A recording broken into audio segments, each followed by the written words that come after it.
In the 1910s, a remarkable event unfolded in the small village of Abaja, Nigeria, which underscores the deep-rooted tradition of collective activism among women in the region.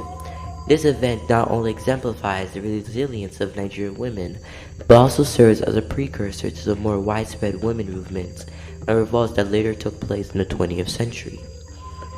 During this period, Abaja was a close-knit community where women played a pivotal role in maintaining the social fabric. However, like any community, it shares its challenges and concerns. A particular issue emerged, which would become a catalyst for collective action and a significant turning point in the history of women's activism in Nigeria. In 1921, the colonial government of Nigeria took a decisive step by implementing the Native Revenue Ordinance. This move was part of a broader effort to bolster the revenue collection system in the country. W. E. Hunt, a colonial resident, was entrusted with the responsibility of explaining the provisions and objectives of this new ordinance to the people across the eastern region of Nigeria. The colonial administration aimed to prepare the ground for the introduction of direct taxation, which was scheduled to take effect on April 1928. The introduction of direct taxation, particularly on men, occurred in 1928 without major incidents, primarily due to the careful planning and efforts put forth during the preceding 12 months. However, the real turning point came in September 1929 when Captain J. Cook, an assistant district officer, was temporarily dispatched to take charge of the Bendi Division. This was necessitated by the absence of the serving officer, Mr. Weir, who was on leave and due to return in November. Upon assuming his responsibilities, Captain Cook encountered a significant challenge in existing nominal rolls for taxation purposes. These nominal rolls were found to be inadequate, as they lacked essential details about the number of wives, children, and livestock within each household. Recognizing the need for accurate and comprehensive data, Cook initiated the process of revising the nominal rolls.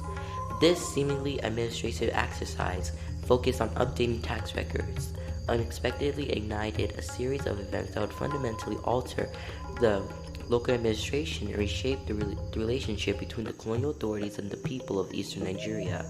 The revision of the nominal rules took an unexpected turn when it brought the colonial authorities into direct conflict with women in the region. The women of eastern Nigeria, who had a long history of collective action and resilience, perceived the revision of these tax records as an intrusion into their home house and lives. These sparked a new wave of protest and resistance. Women from many communities in eastern Nigeria began to organize and mobilize against the colonial administration's attempt to obtain detailed information about their households. This resistance would culminate into the famous Aba Women's Revolt of 1929, often referred to as the Women's War. The events surrounding Captain Cook's intention to revise the nominal roll in Oloko and the subsequent actions of the women in the region marked a critical juncture into the lead-up to Aba's Women's Revolt of 1929. These events illustrate the depths of the grievances held by women and their commitment to challenging oppressive colonial policies.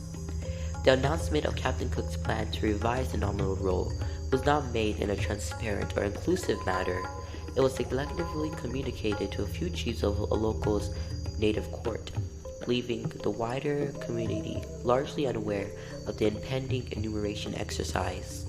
This lack of transparency, coupled with the suspicion that the direct revision was a prelude to the extension of direct taxation to women, heightened tensions.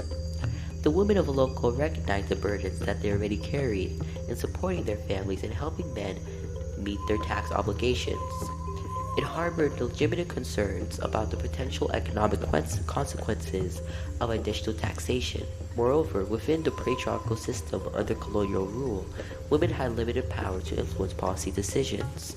This limitation necessitated the use of collective action as a means to communicate their dissatisfaction and protect their interest. On December 2, 1929, a watershed moment occurred when more than 10,000 women staged a massive demonstration in Oloko Bende. Their protest was directed against the enumeration of men, women, and livestock by the acting district officer, Captain Cook. This event in Oloko served as a catalyst, spreading to most parts of the eastern region within the next 4 weeks, marking the beginning of the War of 1929. From November to December, as the protests escalated, women across the region engaged in various forms of collective action. They looted factories and engaged in acts of civil disobedience. They destroyed native court buildings and properties.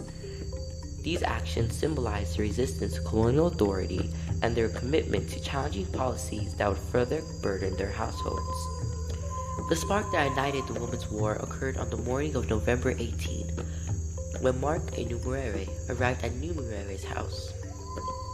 He approached her, given that her husband Oju had already passed away, and instructed her to count her goats, sheep, and people. Now Onue interpreted this directive as an indication that they would be taxed based on these possessions. This enraged her, and she responded by asking Enumere if his own widowed mother had been counted. And the exchange between Enumere and Enumere escalated, with Enumere grabbing Enumere by the throat. In response to this incident, Enumere went to the town square to discuss it with other women who had been gathered for a meeting regarding the issue of taxing women.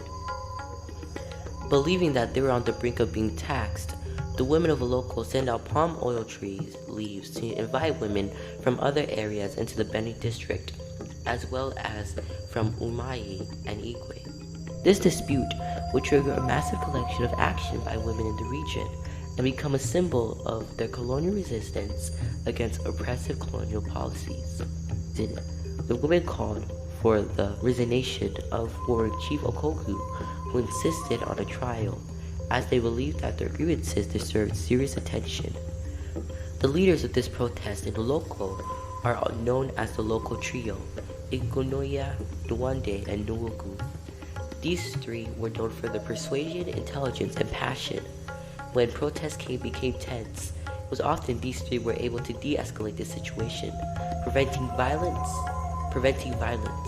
However, after 2 women were killed while blocking roads as a form of protest, the trio was not able to calm down the wild crowd, and the police officers and the army were sent to the town.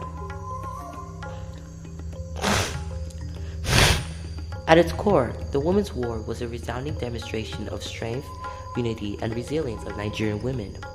Faced with the looming threat of additional taxation and economic hardships, women from various regions came together in an unprecedented display of collective action.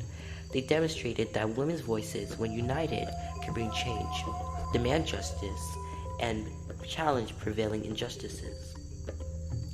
The protest was not confined to one isolated incident. It spread rapidly throughout the eastern region of Nigeria, and it's marked by the acts of civil disobedience, the occupation of native court buildings, and the call for the resignation and trial of warring chiefs. The women of the Women's War were determined to protect their economic well-being and ensure that them and their families were not subjected to further taxation. Notably, the Women's War remained largely nonviolent, thanks to the leadership of the local trio. They skillfully guided the movement, using peaceful means as a song and dance to convey their demands. However, the Women's War was not without its incidents of violence in certain regions, reflecting the complex and multifaceted nature of the movement. The legacy of the Women's War endures in Nigerian history. The protests had significant and lasting impacts, leading to changes in colonial policies and a reevaluation of the role and power of women in society. It laid the foundation for subsequent women movements and the ongoing struggle for gender equality in Nigeria. Thank you guys so much for listening to this episode. I'm so sorry I haven't posted in a long time, and I promise you guys, I can't promise, but I will try to start posting more. I'm so sorry for the long wait, guys. I hope you guys enjoyed the episode.